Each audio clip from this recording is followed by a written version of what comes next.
The qualifying investments for the Tier 1 investor visa involve various exclusions, which I'm going to talk about in this video, and I'll go through the legislation as usual. The evidential requirements also imply that the investment must be a portfolio of investments. So I particularly want to deal in this video with a situation where you want to invest into a specific company, perhaps even your own company in the UK. The requirements are clear in that there's an implied requirement in the specified evidence rules that the investment be investments in a portfolio, and we'll go through what that means. So just to step back and by way of background, in order to qualify for the Tier 1 investor visa, you'll need to satisfy a number of rules. Firstly, you need to have funds amounting to at least 2 million belonging to yourself, your partner, or to the two of you jointly. And of course, it's not affordable for everyone. I do advise on these matters though, and the applications do go through, and people are still regularly applying. And secondly, the money must be held in a regulated financial institution. Thirdly, the money must be freely transferable to the UK and be able to be converted into pound sterling. Some countries have currency restrictions, for example, and you must have opened a bank account with a UK regulated bank for the purposes of investing not less than 2 million in the UK.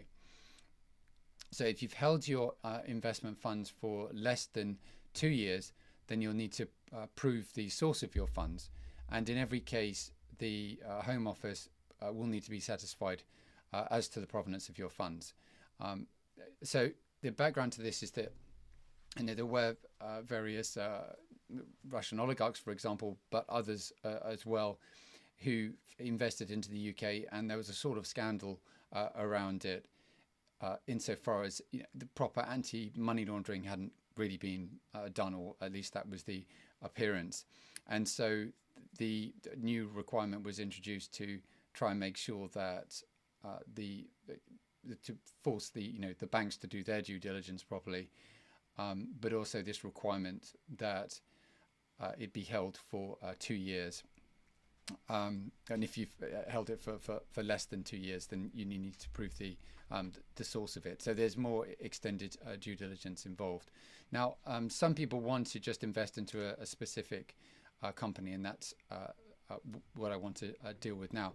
So just to go to the notes here, from the beginning, you need to be working with a financial institution. So the requirement here is that the applicant has opened an account with a bank for the purposes of investing not less than 2 million, that the bank's regulated by the FCA, and the bank has carried out all required due diligence checks and KYC inquiries in relation to the applicant. So again, the UK government is relying on the bank really to do the due diligence. And once the bank has opened an account, done its due diligence and opened the account, then that instills some confidence in the government that the person can proceed. Now, sorry, this is a bit blurred.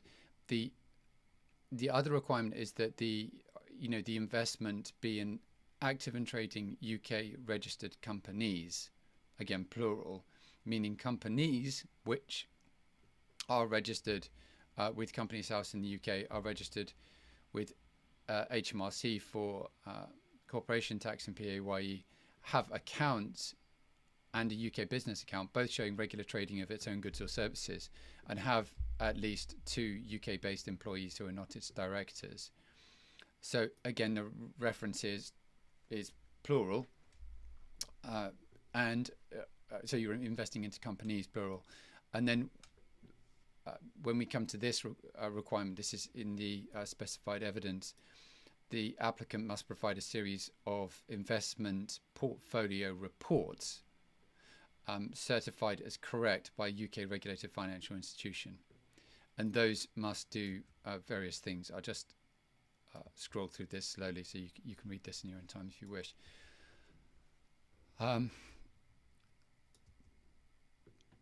But there's quite a detailed amount of information that needs to be given, and the financial institution has to sign off on this. So you can't really do this without an intermediary, because then you wouldn't be able to satisfy the evidential requirements when you got to the end of the 5 years. And the way this all works in practice is that there's various some banks stopped doing the Tier 1 investor visa offering, if you like, and just refused to act for Tier 1 investors a few years back when there was this big issue about it. But they continued the program, and certain banks still do it. And what they do is they have a portfolio specifically for the Tier 1 investor program, and that's made up of pretty vanilla publicly traded companies. And again, you can't get points now for investing into government bonds. So the idea being that there's no public policy objective fulfilled if someone is just investing into government bonds. The funds aren't at risk. But the funds must be at risk. You must be investing into UK shares in this example, and they have a portfolio which enables someone to do that. They don't tend to do things on an ad hoc basis, like you want to invest into a specific company, and they'd facilitate that. However, it can be structured if necessary, but it depends on who you're working with. But if you're not going through the conventional program of investing into a standard portfolio that's been built for this purpose, then you have to be very careful, perhaps to state the obvious.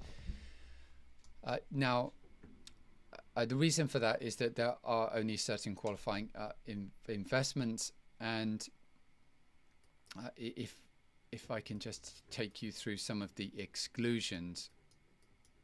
So I've done another more detailed video about this on YouTube a while back, but one.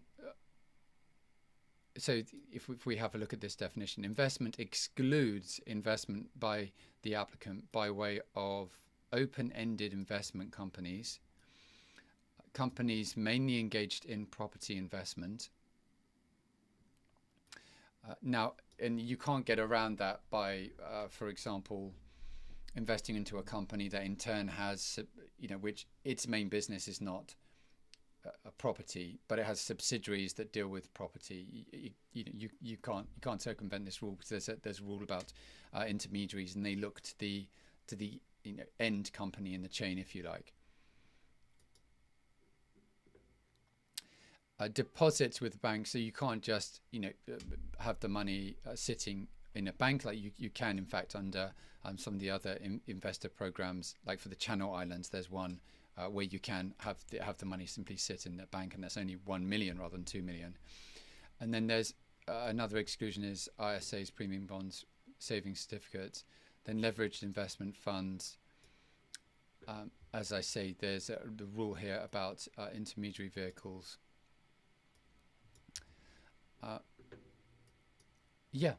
So you need to invest into a portfolio. It's got to be in companies, plural, under the rules at any rate, and there's an implied evidential requirement that you have a portfolio and the financial institution is signing off on it, and you're going to have investment reports, which means you're going to need to be working with a portfolio manager. Yeah. If you would like some help, as always, feel free to contact me. I have a consultation service, and I'd be pleased to help. Bye for now.